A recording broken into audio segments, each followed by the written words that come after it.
Pardon. Merci beaucoup, Laure, et merci, Monsieur le Président des AFC de Gironde. Je confirme à quel point les associations familiales regroupées au sein des UDAF et de l'UNAF ont un rôle extrêmement important à jouer, non seulement dans les lois de la famille, comme on vient de voir ces derniers mois, mais aussi sur toutes les lois où la famille est directement ou indirectement concernée. Alors, vous m'avez demandé de parler du genre. Nous allons essayer de décrypter ce mot. Quelles conséquences pour les enfants? Et puis, que pouvons-nous faire chacun là où nous sommes? Vous êtes à Bordeaux, mais vous avez peut-être des enfants qui ne sont plus à Bordeaux, qui ne sont plus avec vous. Que pouvons-nous faire? Je voudrais excuser l'absence de Hugues Martin, qui est conseiller municipal que je viens de rencontrer. Nous étions ensemble au Parlement européen et malheureusement, il n'était pas libre. Mais je voudrais aussi saluer tous les élus qui sont dans cette salle ce soir et surtout les futurs élus. Alors, essayons de comprendre ce que signifie ce mot genre, gender, genre, peu importe. L'essentiel, c'est vraiment d'en comprendre le sens et puis les enjeux. Car s'il ne s'agissait que d'un mot, on n'en serait pas là aujourd'hui. Pourquoi consacrer des soirées entières à réfléchir sur la question du genre? C'est bien qu'il y a quelque chose qui mérite toute notre attention et toute notre énergie. Il ne vous a pas échappé que nous sommes en démocratie. Et en démocratie, l'égalité est un principe fondateur. Toutes nos lois doivent impérativement intégrer ce principe d'égalité. Or, la question du genre, le concept de genre, pose la question de l'identité dans le cadre des politiques d'égalité. Qui suis-je? Quelle est mon identité sexuelle? Qu'est-ce qui me permet de dire qui je suis? Mon corps? Ma fonction? Mon rôle social? Mon orientation sexuelle? Le sexe biologique ou le sexe social? Qui suis-je? Je voudrais, dans une première partie, aborder toute la genèse du genre. Comment ce mot est apparu dans nos textes, dans quel domaine. Puis, dans une deuxième partie, nous verrons les buts recherchés par les théoriciens du genre et ce que ce concept de genre révèle de notre société.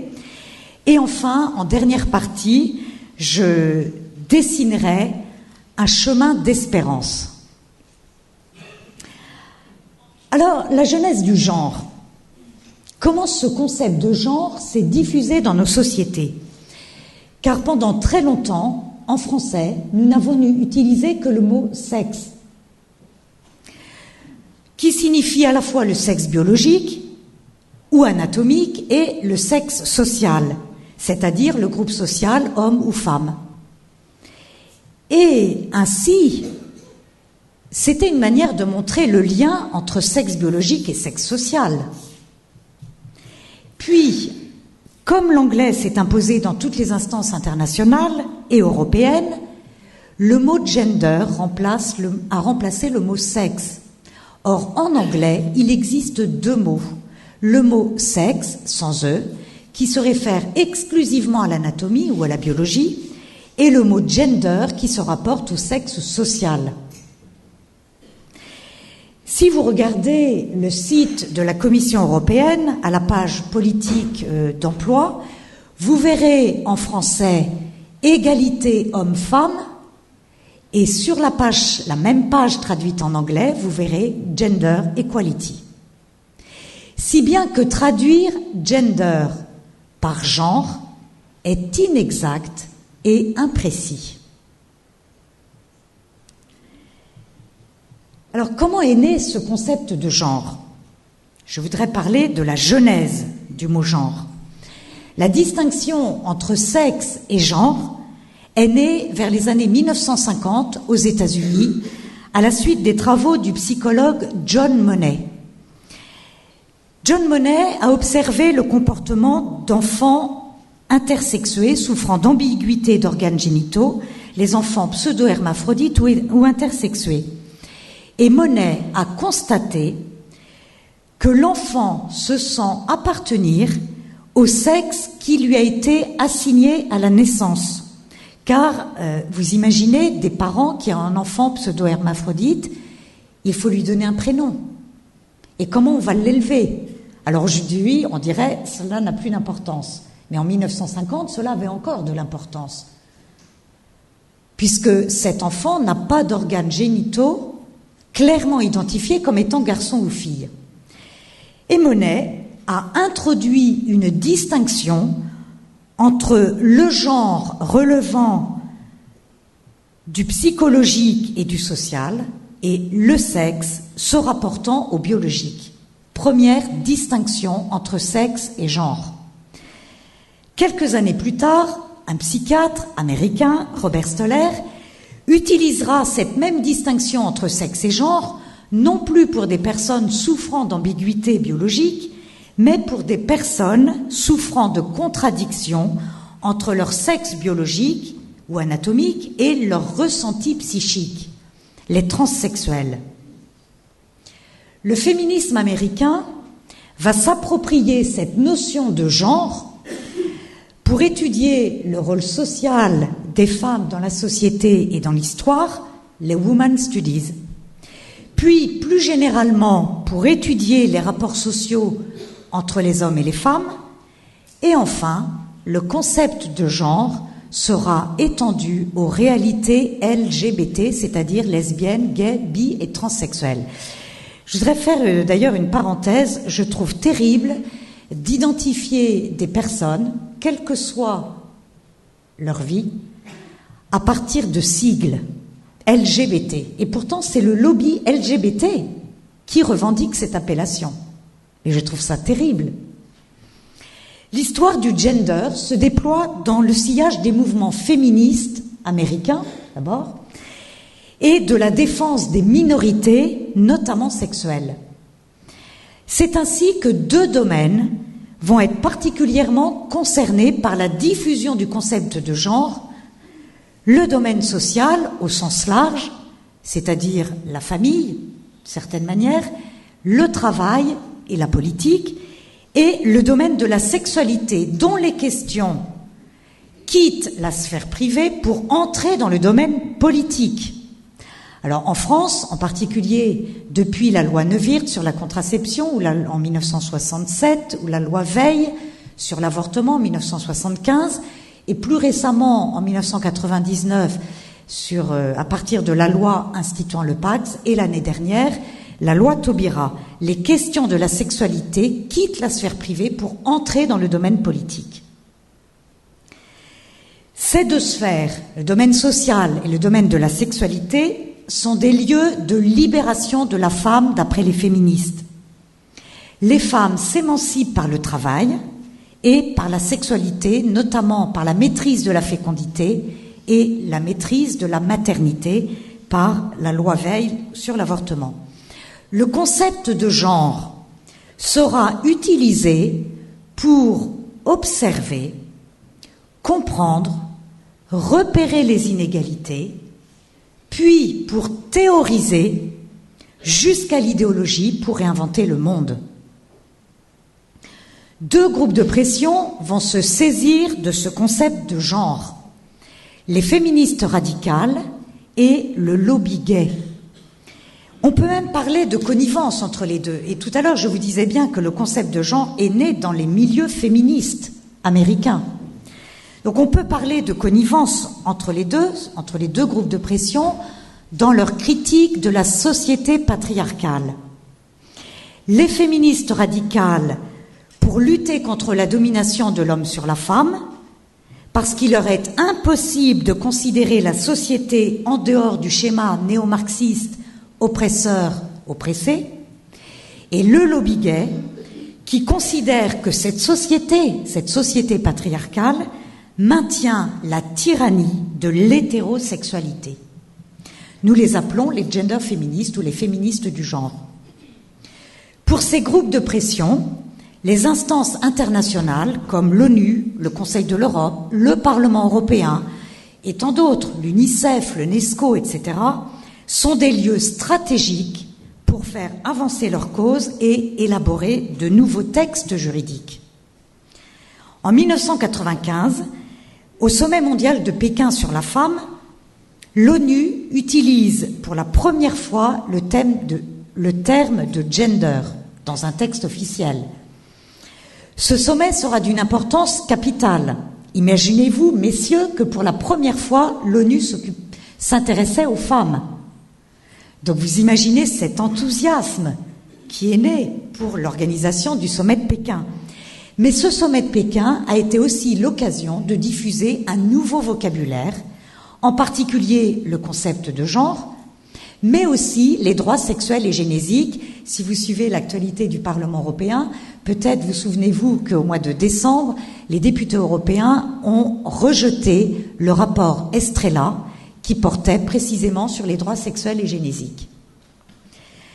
Donc, ce sommet de Pékin sera d'une importance capitale car sa plateforme d'action, c'est-à-dire son programme d'action, adopté par consensus, servira de référence mondiale à toutes les politiques d'égalité hommes-femmes dans tous les pays du monde, avec des résultats variés, évidemment. Le comité directeur du sommet mondial de Pékin a donné du concept de genre une première définition. Le genre se réfère aux relations entre hommes et femmes basées sur des rôles socialement définis que l'on assigne à l'un ou l'autre, des rôles que l'on assigne à l'homme ou à la femme. En 2000, dans l'esprit du sommet de Pékin, l'Union européenne a adopté une directive sur l'égalité et la lutte contre les discriminations. Alors, j'étais au Parlement européen à ce moment-là. Une directive, c'est un texte de loi, un texte juridique contraignant, qui doit être transcrit, une fois qu'il est adopté par le Parlement européen, qui doit être transcrit dans les lois nationales de tous les pays membres de l'Union européenne. Simultanément, l'Union européenne élaborait la Charte européenne des droits fondamentaux, qui est devenue un texte juridique contraignant lors de l'adoption du traité de Lisbonne en 2009. Pour la première fois, ces deux textes ajoutaient dans la liste des critères de discrimination l'orientation sexuelle. Avant, nous avions le sexe, la religion, la race, mais nous n'avions pas encore l'orientation sexuelle. En 2004, la Commission des femmes du Parlement européen s'intitule Commission des droits de la femme et pour l'égalité des genres, sans que le mot genre ne soit défini. En 2010, l'Assemblée parlementaire du Conseil de l'Europe précisait que l'identité de genre désigne l'expérience intime et personnelle de son genre tel que vécu par chacun. Alors, on ne peut pas dire que ce soit vraiment une définition. L'identité de genre désigne l'expérience de son genre. Donc, on n'explique pas grand-chose. Mais enfin, on voit bien ce que ça veut dire. L'expérience intime et personnelle de chacun. En 2011, ce même Conseil de l'Europe, alors le Conseil de l'Europe, c'est l'autre Assemblée européenne qui regroupe 47 États membres et dont la finalité, l'objectif est de faire respecter les droits de l'homme. Et c'est une assemblée qui a été créée après la Seconde Guerre mondiale où justement les droits de l'homme avaient été bafoués. Donc c'est différent, cette assemblée est différente du Parlement européen. L'Union européenne regroupe 28 États membres.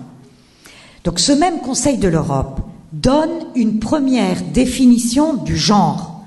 Dans la Convention sur la prévention et la lutte contre la violence à l'égard des femmes, dans son article 3C, ce Conseil de l'Europe, cette convention, précise que le terme genre désigne les rôles, les comportements, les activités et les attributions socialement construites qu'une société donnée considère comme appropriées pour les femmes et les hommes.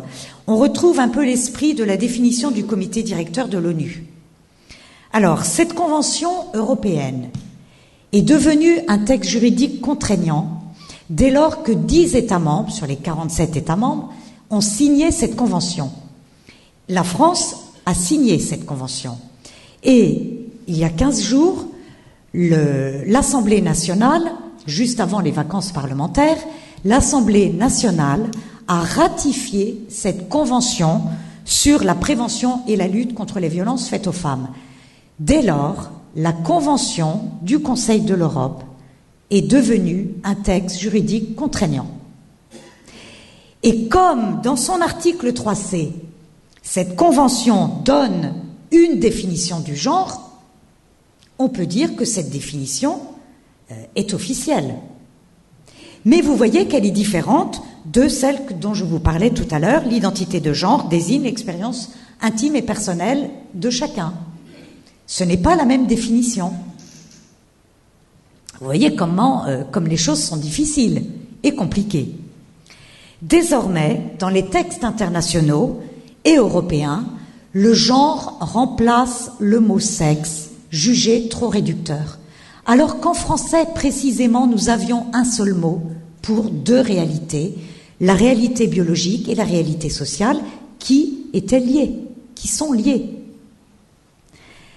Puisque le sexe se rapporte maintenant, dans l'esprit des promoteurs du genre, exclusivement à l'anatomie. De nouvelles expressions apparaissent, que vous entendez, que vous lisez dans les journaux. Identité de genre, égalité de genre, stéréotype de genre, et puis cette fameuse formule gender mainstreaming qui n'est jamais traduit et qui reste toujours en anglais, ou plutôt en américain, parce que ça vient des États-Unis. Et qui veut dire à peu près perspective de genre. Alors certains traduisent cette expression par parité, mais ce n'est pas tout à fait ça. Alors, à ce stade, vous me direz, nous ne sommes pas bien avancés. Qu'est-ce que le genre ? Essayons d'avancer quand même, mais vous voyez que utiliser le concept de genre nous plonge dans une grande confusion, car ce mot a plusieurs sens, parfois contradictoires. Alors je vous propose 4 définitions. Si je reviens l'année prochaine, j'en aurai peut-être une 5e, je ne sais pas. Bon, pour l'instant, j'en ai vu 4. Tout d'abord, le sens usuel. Et c'est vrai que pendant très longtemps en français, on parlait du genre féminin, du genre masculin, sans que ça pose de problème, pour exprimer la manière d'être de l'homme et de la femme dans la société. Et on voit bien le lien entre genre social et sexe biologique. Ce sens n'a rien d'idéologique. Et c'est le mot, le sens qu'on a donné pendant très longtemps. Le deuxième sens, c'est le sens social. Le genre est une modalité relationnelle. Le genre se rapporte aux fonctions ou au statut de l'homme ou de la femme. On parlera de rapports sociaux de sexe. En ce sens, le genre social n'efface pas la distinction homme-femme. Une femme peut être députée, elle reste femme. J'ai rencontré d'ailleurs récemment une amie, une collègue de l'Assemblée nationale qui me disait « Je préfère me définir comme députée parce que là au moins je sais que je suis l'égale des hommes. » Et moi je lui disais, voyez, l'identification par la fonction. Et moi je lui disais, je préfère dire que je suis femme députée, parce que femme, je le suis, je le reste. Députée, vous savez combien un mandat d'élu est éphémère. Mais vous voyez le sens de cette réaction. Si on se définit par la fonction, alors hommes et femmes sont égaux. Et en ce sens, une première brèche idéologique peut s'ouvrir. Si on ne se définit qu'à partir des fonctions, on passe sous silence le fait d'être homme ou femme. Et puis les féministes radicales disent, et c'est bien le sens de la définition du comité directeur de l'ONU au sommet de Pékin et de la Convention sur la prévention et la lutte contre les violences faites aux femmes, le genre serait un rôle ou une fonction socialement construite, attribuée à l'homme ou à la femme en tant qu'homme ou femme. Et les féministes radicales disent un rôle a été attribué aux femmes en raison de la maternité et des tâches qui lui sont liées. Les femmes ont été enfermées à la maison en raison de la maternité et des tâches qui lui sont liées. Et comme les tâches ménagères sont moins considérées que le travail à l'extérieur, les féministes radicales disent « Vous voyez bien, les femmes sont soumises à la domination de l'homme. » Vous voyez leur raisonnement. Mais entre nous, une femme qui travaille à l'usine, 8 heures par jour, alors la vie dans les usines s'est considérablement améliorée. Mais imaginez à la fin du 19e siècle ou au début du 20e siècle, est-ce qu'on pouvait dire que la femme avait une place et une vie plus enviable lorsqu'elle quittait ses tâches ménagères? Et une féministe me disait l'autre jour, finalement, si les tâches ménagères étaient mieux considérées, on ne parlerait pas de toutes ces questions-là. Donc vous voyez, vous voyez le raisonnement de ces féministes radicales. Les femmes ont été enfermées à la maison et sont soumises à la domination de l'homme en raison de la maternité, donc en raison du corps de la femme, pour des raisons biologiques, en raison du sexe biologique. Le genre social de la femme a été construit parce que son sexe biologique lui imposait de rester à la maison, avoir des enfants et les élever. Alors, pour réagir à ça, des directives européennes, des résolutions européennes, et puis récemment la loi sur l'égalité en France, considèrent qu'il faut réduire le congé de maternité et allonger le congé de paternité. C'est tout à fait dans cet esprit-là. Donc vous voyez que le genre social n'efface pas la distinction homme-femme, mais ouvre une brèche idéologique. Et alors, le genre social peut devenir idéologique. Troisième sens, le sens psychologique. Le genre est la perception psychologique que l'individu a de son identité d'homme ou de femme. Et en ce sens, l'identité sexuelle, c'est l'appropriation psychologique de son corps sexué. Et en général, ça se passe à l'adolescence. Alors les parents vous ont dit, vos parents vous ont dit depuis toujours, vous êtes une petite fille ou un petit garçon. Et puis, progressivement, la petite fille et le petit garçon découvrent son corps. Et à l'adolescence, le jeune fait ce lien entre ce qu'il se perçoit comme garçon ou fille et son corps sexué. Et parfois, ce lien ne se fait pas. Cela arrive.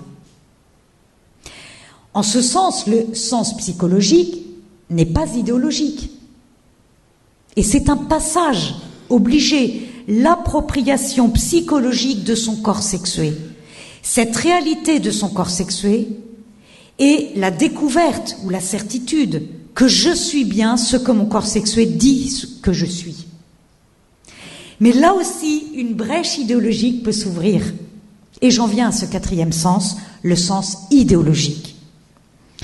Depuis l'introduction des travaux de l'américaine Judith Butler, un nouveau sens est apparu, le sens subversif. Je reprends son propre terme. Elle a écrit, dans les années 1990, un livre « Trouble dans le genre pour un féminisme de la subversion ». Donc je reprends cet adjectif « subversif ».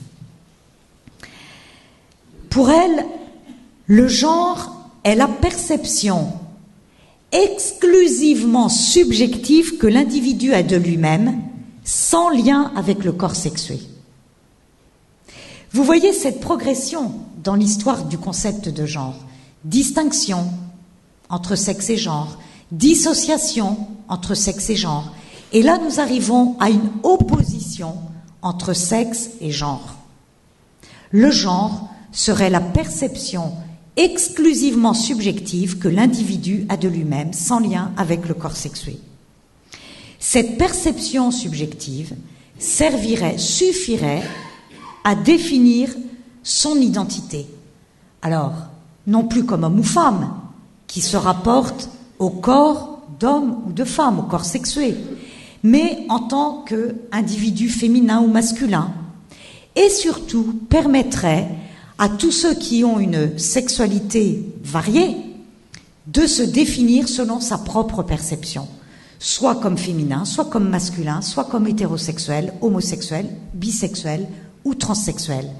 Car Judith Butler prétend que la société ne laisse aucune place aux sexualités variées et propose de déconstruire la société fondée sur la distinction homme-femme, sur la différence des sexes, sur l'altérité des sexes, par la distinction hétérosexuelle et homosexuelle.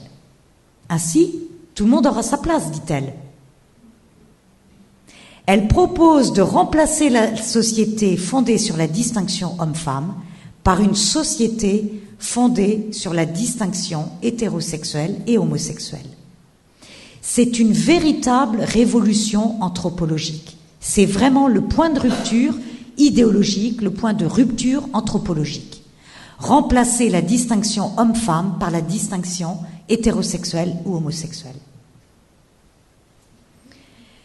L'objectif militant, car on voit bien que cette définition, et Judith Butler est une militante, donc l'objectif militant et politique est de rejeter ce que les féministes du genre appellent le déterminisme biologique, c'est-à-dire le corps sexué qui dit très clairement si on est homme ou femme, et de sortir ce déterminisme biologique de la notion de genre, donc dissocier, opposer genre et corps sexué. L'identité sexuelle se définira alors à partir des orientations sexuelles ou des pratiques sexuelles.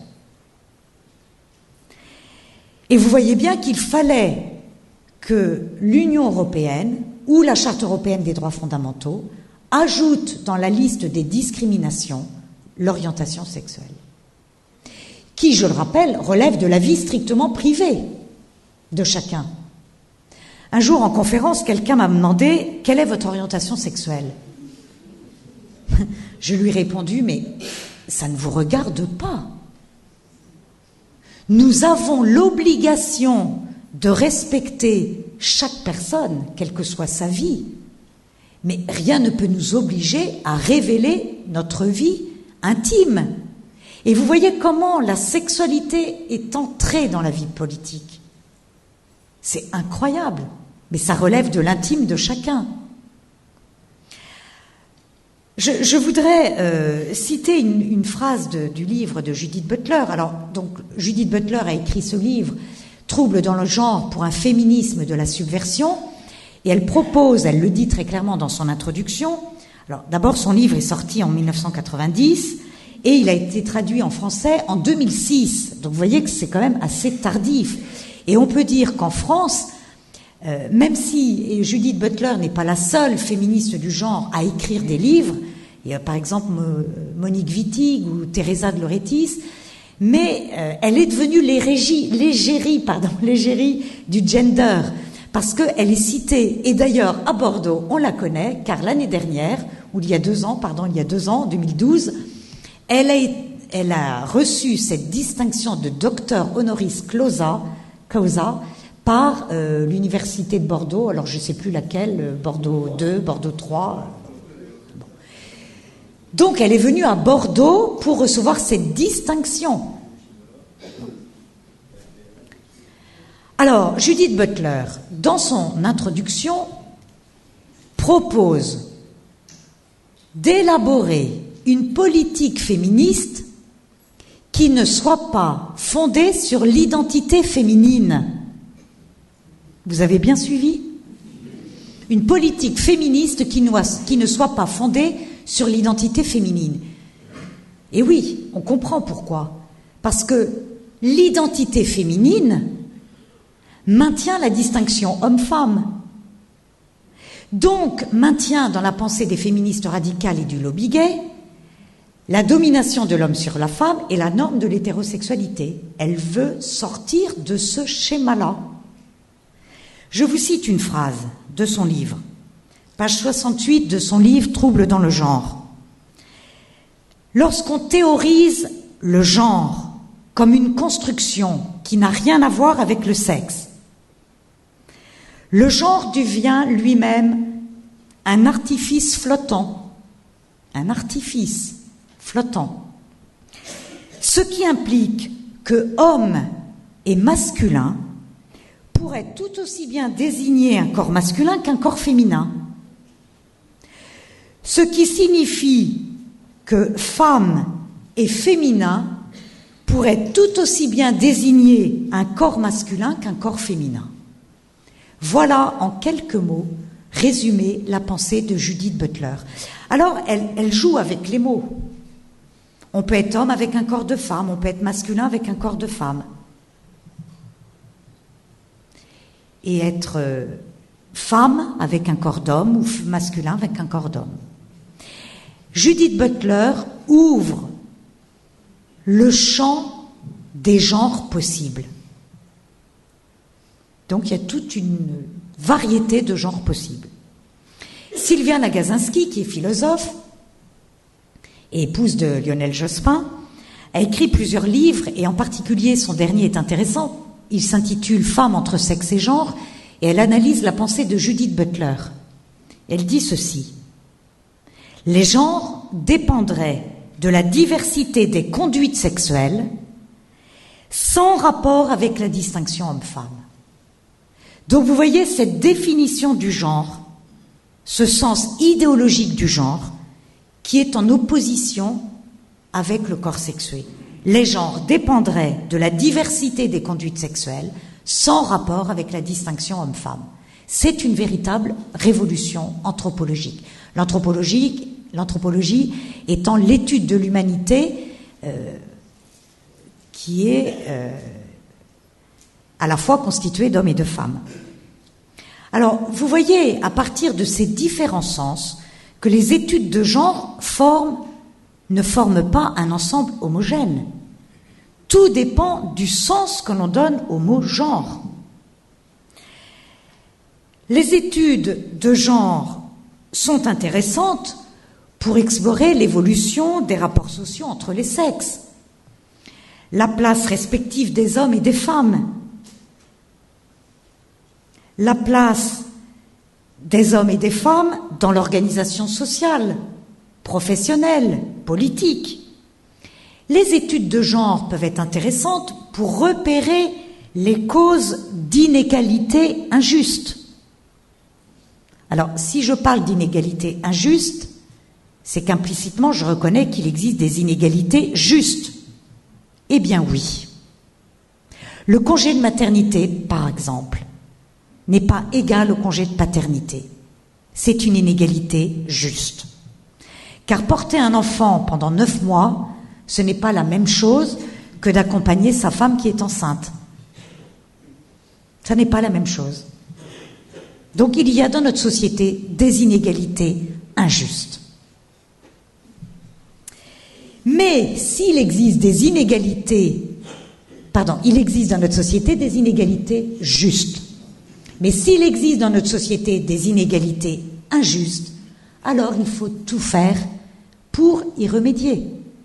Et cela peut faire partie justement des études de genre.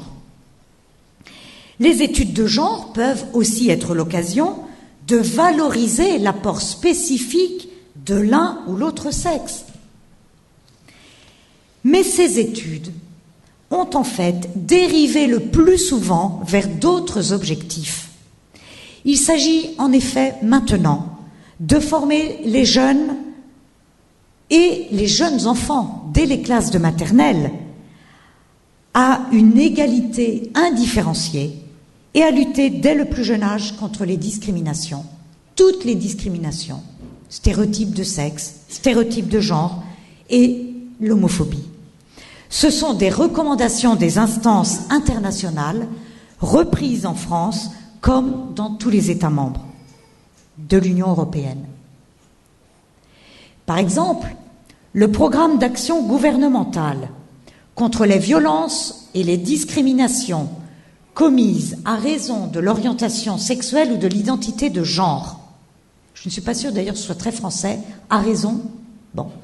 En tout cas, ce programme d'action gouvernementale, qui a été adopté par le gouvernement actuel en octobre 2012, sert de texte de référence à tous les programmes d'égalité en cours d'élaboration ou adoptés ou mis en œuvre par le gouvernement. Et en particulier, l'ABCD de l'égalité dont je parlerai tout à l'heure, qui est un programme d'éducation pour les maternelles et les classes de primaire. J'en viens à ma deuxième partie. Quels sont les buts recherchés par les théoriciens du genre? Parce que on voit bien qu'aujourd'hui, même si le concept de genre a différents sens, on voit bien aujourd'hui que le sens idéologique envahit, se diffuse dans toute notre société.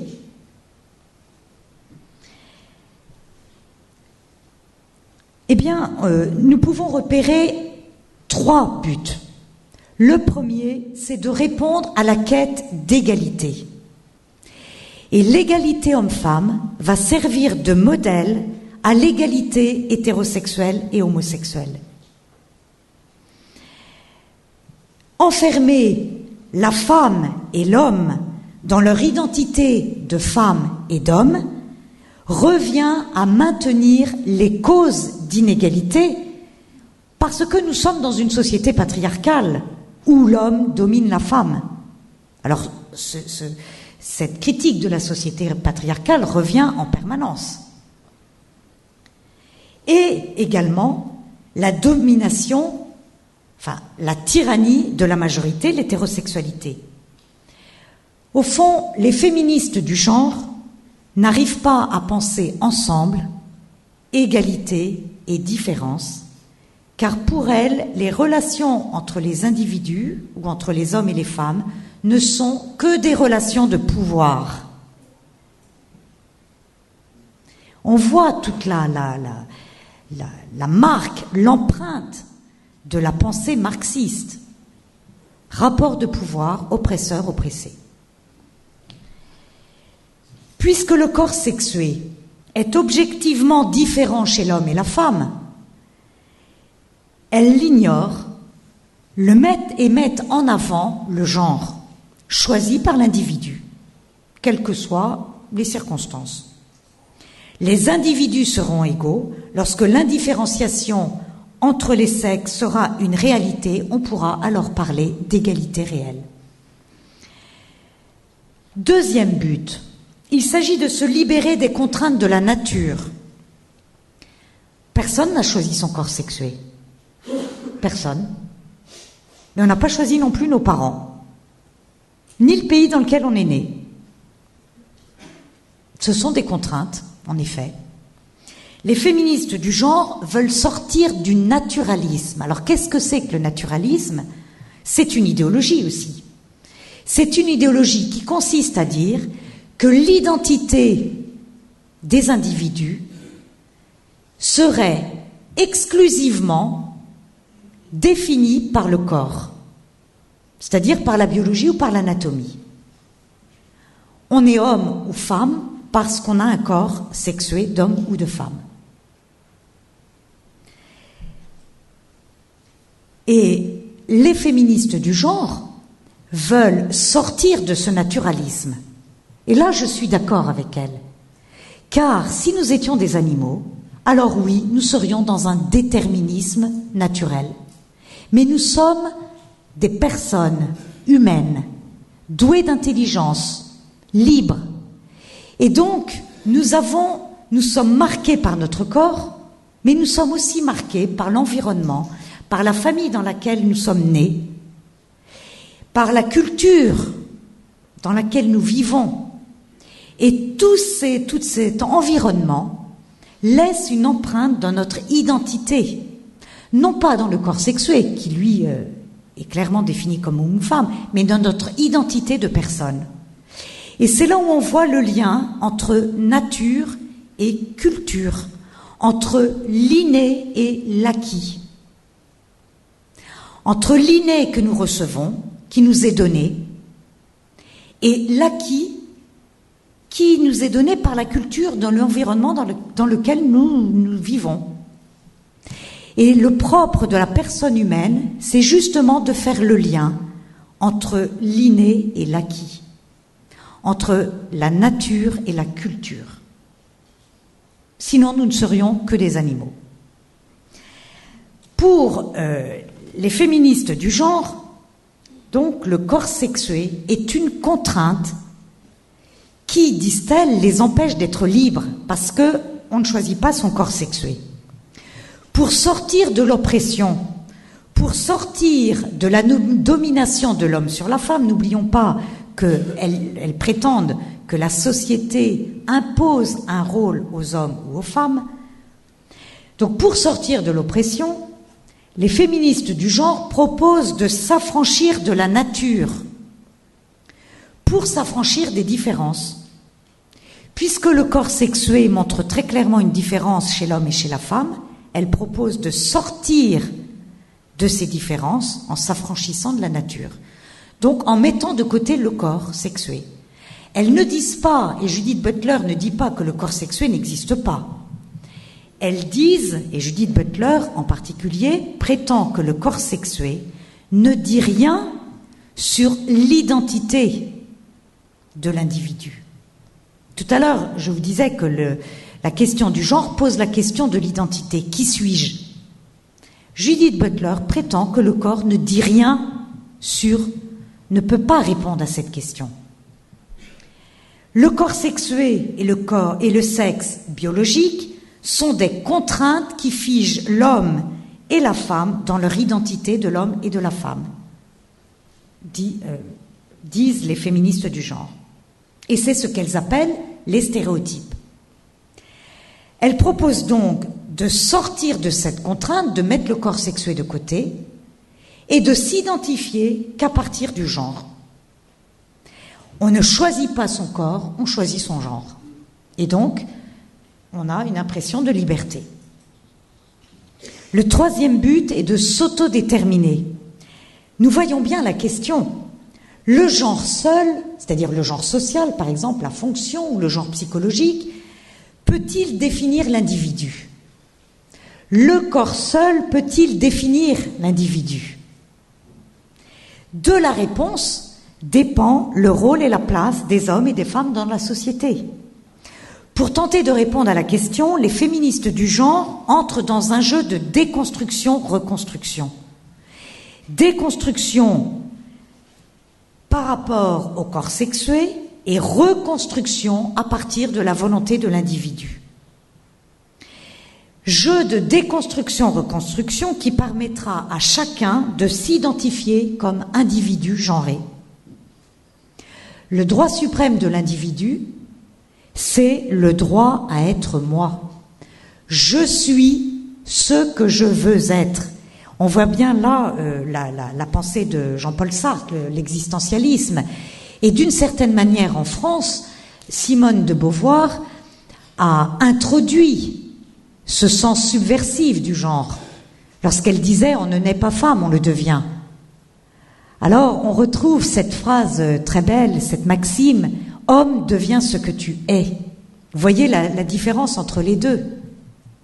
Je nais femme et je deviens femme, ou vous naissez homme et vous devenez homme, alors que Simone de Beauvoir disait « on ne naît pas femme, on le devient ». Est-ce qu'on peut devenir ce que l'on n'est pas déjà ?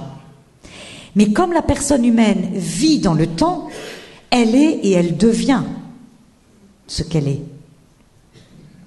Pour les féministes du genre, le droit suprême, c'est le droit à être moi. Alors, c'est que ces gens entrent dans un conflit, comme deux composantes de la personne. Le moi psychologique, doté d'une identité de genre, et le corps sexué doté d'une identité de sexe. Et vous imaginez les tiraillements. Il est intéressant de voir ce que ce concept de genre, dans son sens idéologique ou subversif, révèle de notre société.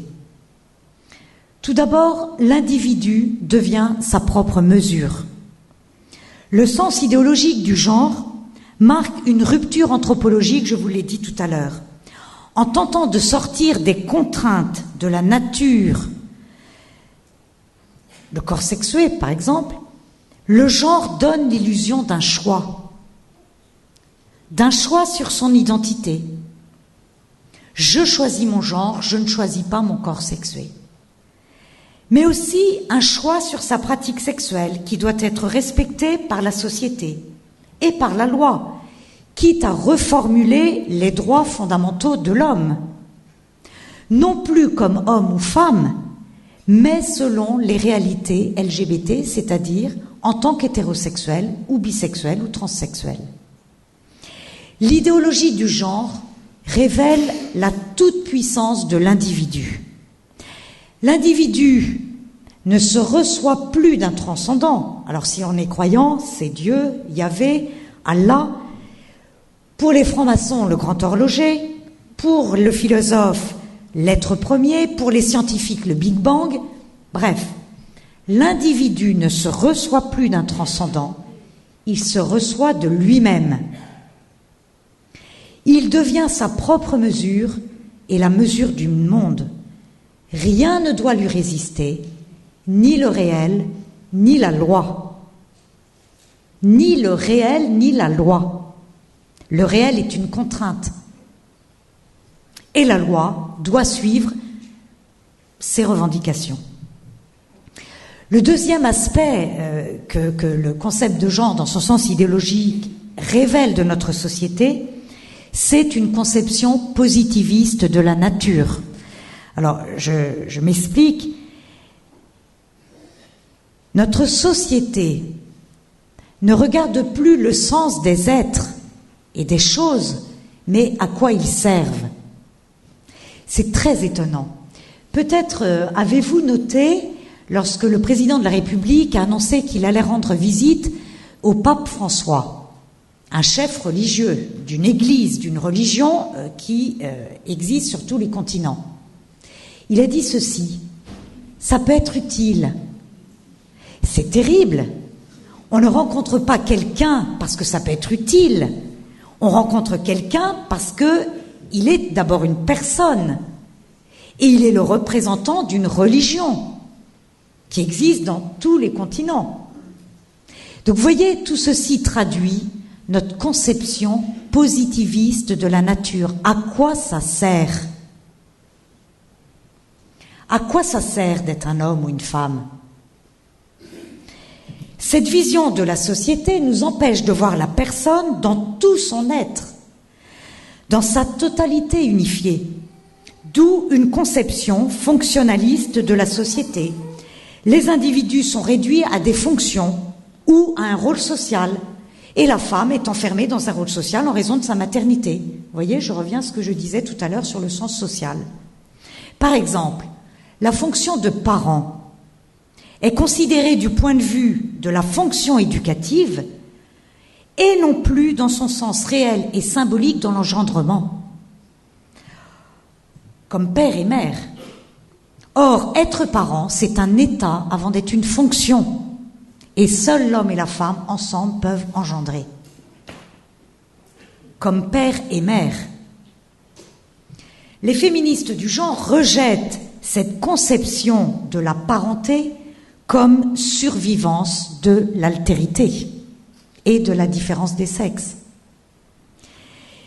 Si bien qu'il n'est pas étonnant que le genre, dans son sens idéologique, se soit introduit dans le droit de la famille, car la famille est le lieu par excellence de l'altérité, de la distinction homme-femme et de la différence des sexes.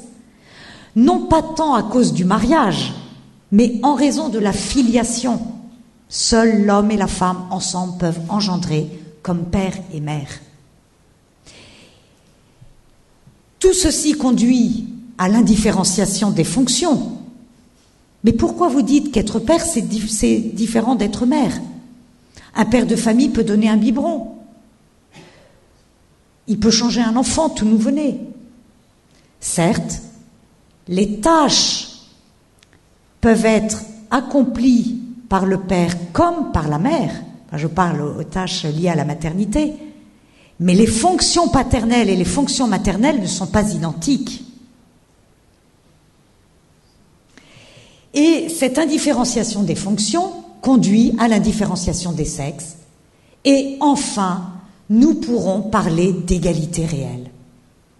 Vous voyez le raisonnement des féministes radicales et des féministes du genre. Et comment ce concept de genre s'est diffusé dans la société et ce qu'il révèle pour notre société. Donc plus besoin de désigner les parents comme père et mère, il suffit d'utiliser le mot parent asexué et neutre.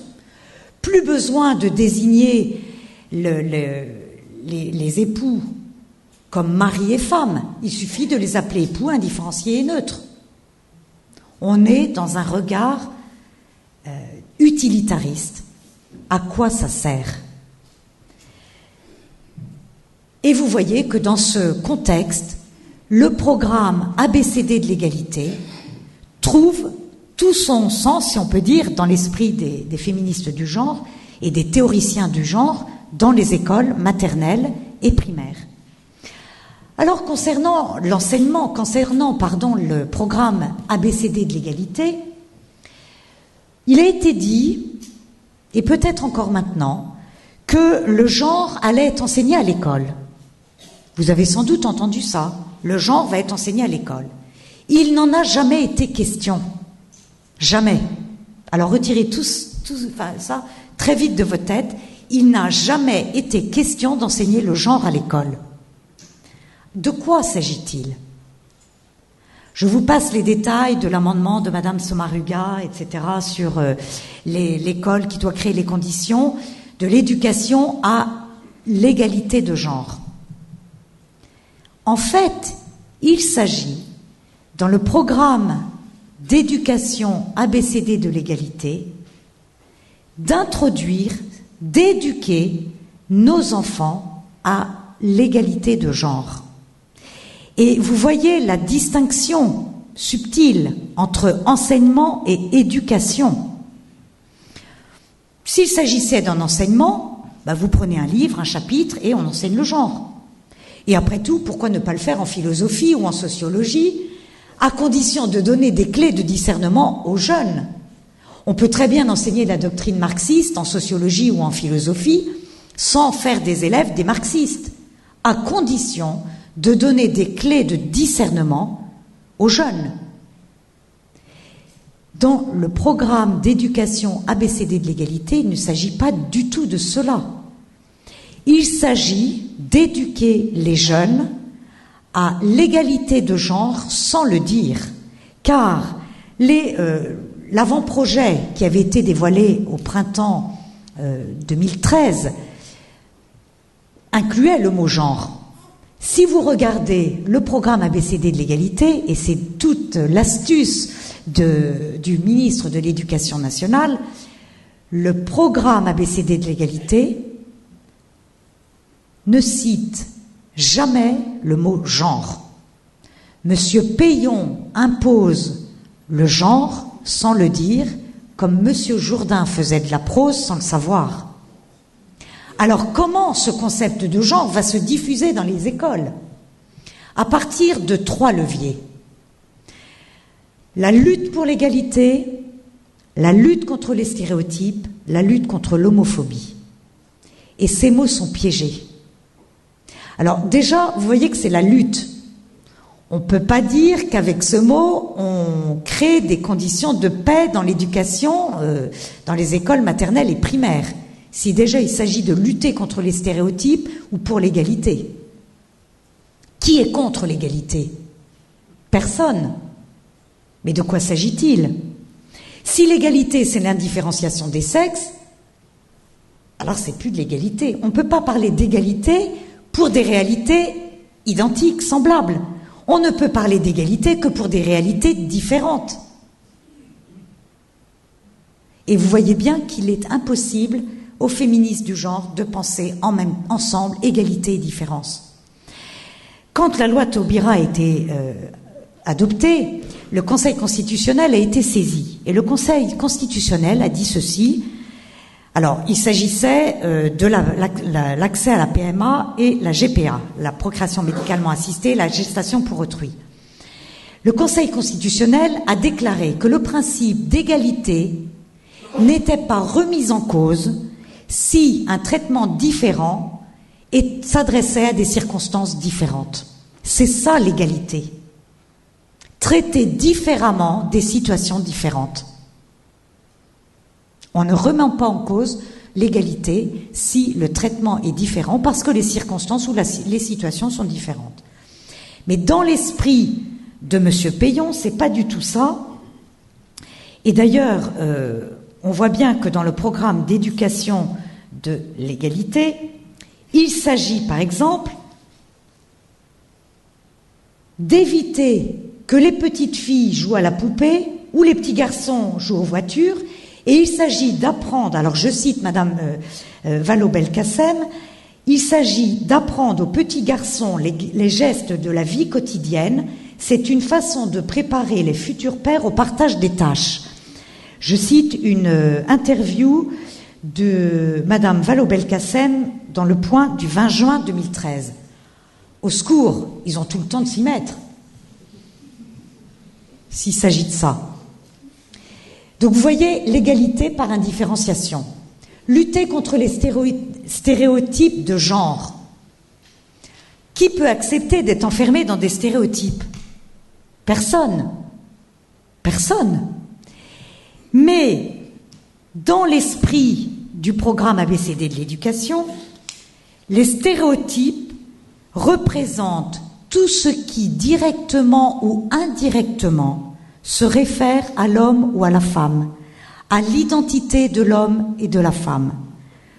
Les fonctions, les rôles, le style, la manière de s'habiller, la manière de se comporter, les goûts, les préférences, etc.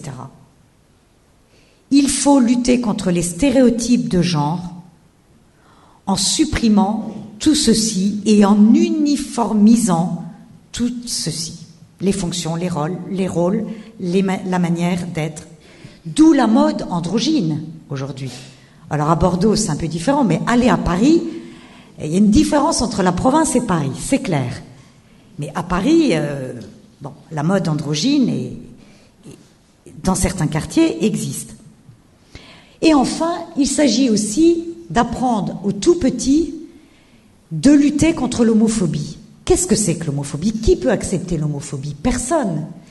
L'homophobie est très clairement définie dans le droit pénal. C'est tout acte, toute parole de violence à l'égard d'une personne en raison de son homosexualité. Mais dans l'esprit, là aussi, du lobby gay en particulier, l'homophobie revient à refuser toutes les revendications de l'inter-LGBT. Et là, je cite le porte-parole, Nicolas Gouguin, qui était interviewé sur une radio nationale en juin dernier, après le vote de la loi Taubira.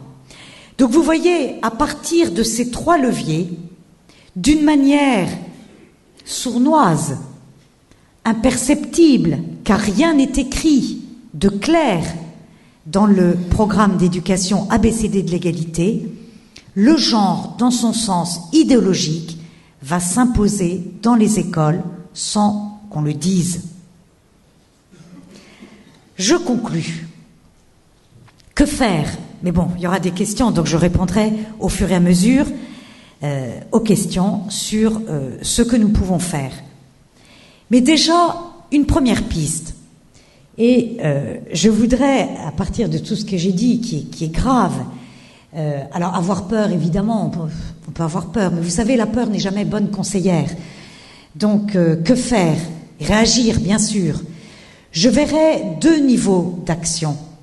Une immédiate, qui concerne précisément les programmes d'éducation, mais pas seulement, c'est aussi les programmes de collège, les programmes de lycée, les programmes dans l'enseignement supérieur, c'est-à-dire tous les programmes d'égalité ou d'éducation sexuelle proposés à nos enfants ou à nos jeunes. Bon, donc il faut savoir de quoi on parle, il faut donc connaître tous ces programmes. Et puis je verrai aussi un travail sur le long terme. Et c'est peut-être ce travail sur le long terme qui peut nourrir notre espérance. Car finalement, si on en reste à la question du genre, il y a de quoi vraiment se décourager. Parce que c'est très inquiétant, et tout à l'heure je vous ai parlé de révolution anthropologique. Et d'ailleurs Madame Taubira, lorsqu'elle a félicité les députés qui ont adopté sa loi, a clairement dit « il s'agit d'une réforme de civilisation ». Eh bien moi je ne veux pas qu'on change de civilisation, ou en tout cas sans qu'on nous le dise.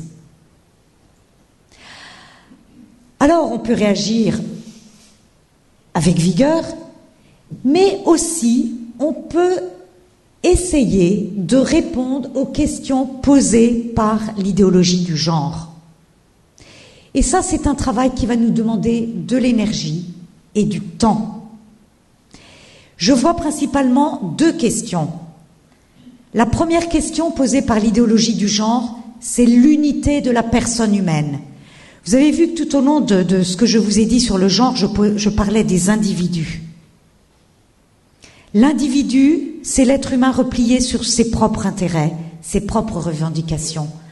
La personne humaine, c'est l'être humain capable de relation avec son semblable et qui se reçoit d'un transcendant. Donc l'unité de la personne humaine, corps, intelligence, cœur. Le corps n'est pas un bien matériel à côté du moi. Vous savez, le droit à disposer de son corps. Mon corps m'appartient.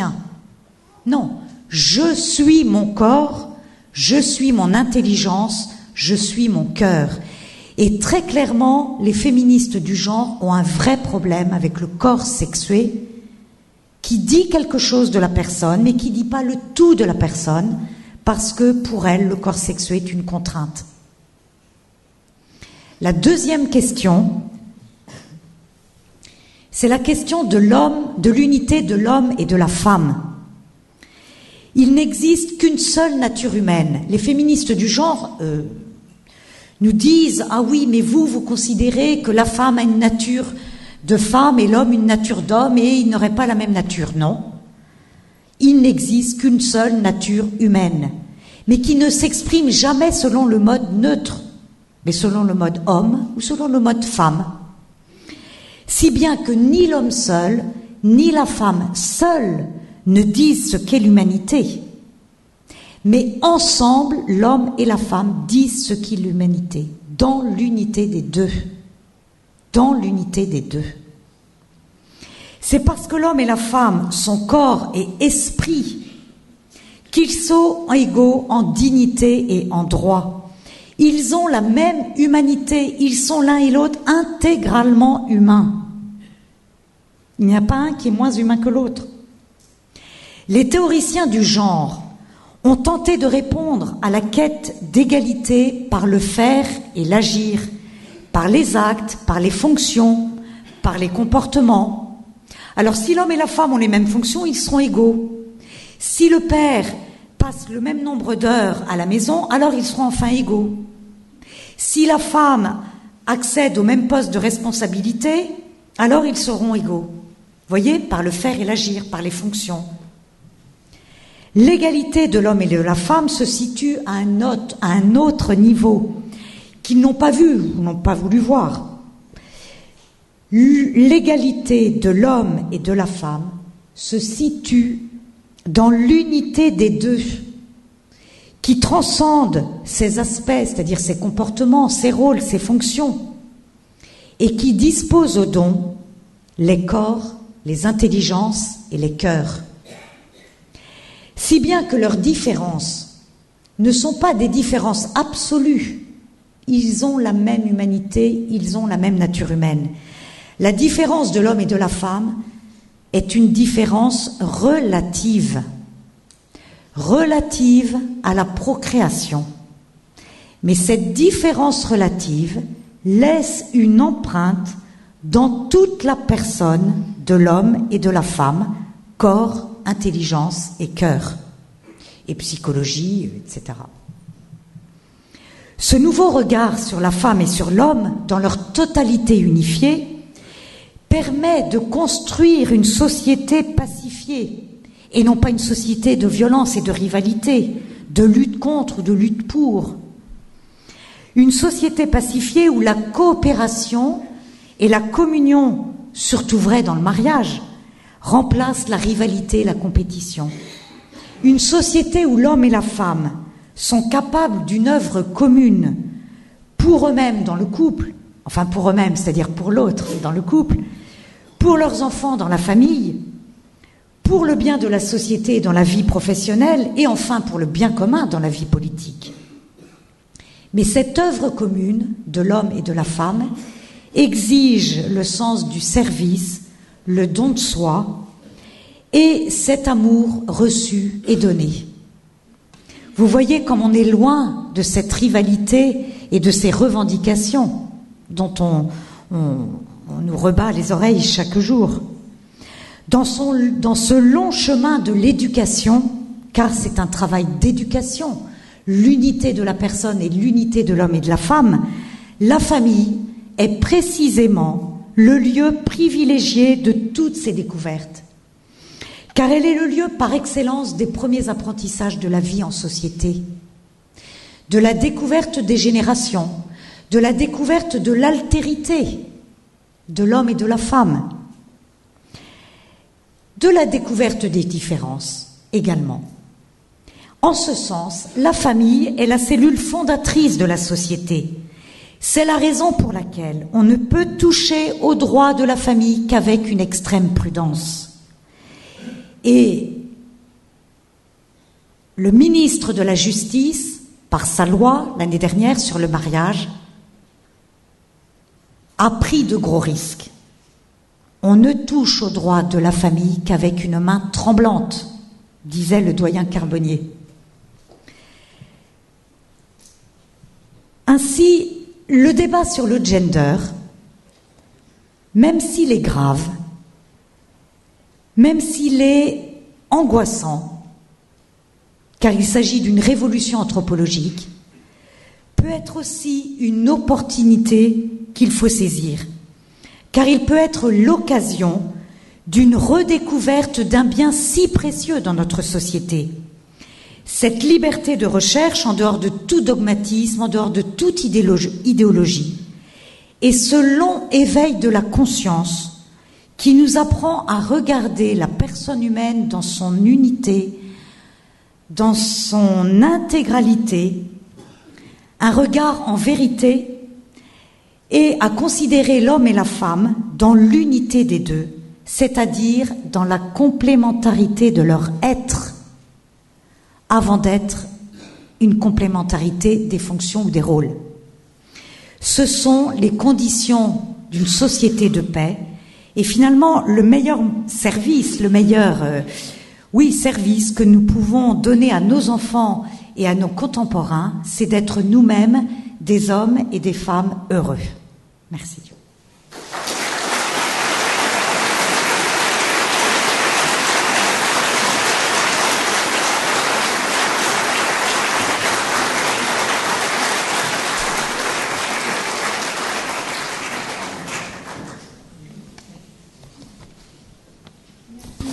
Merci beaucoup, Elisabeth.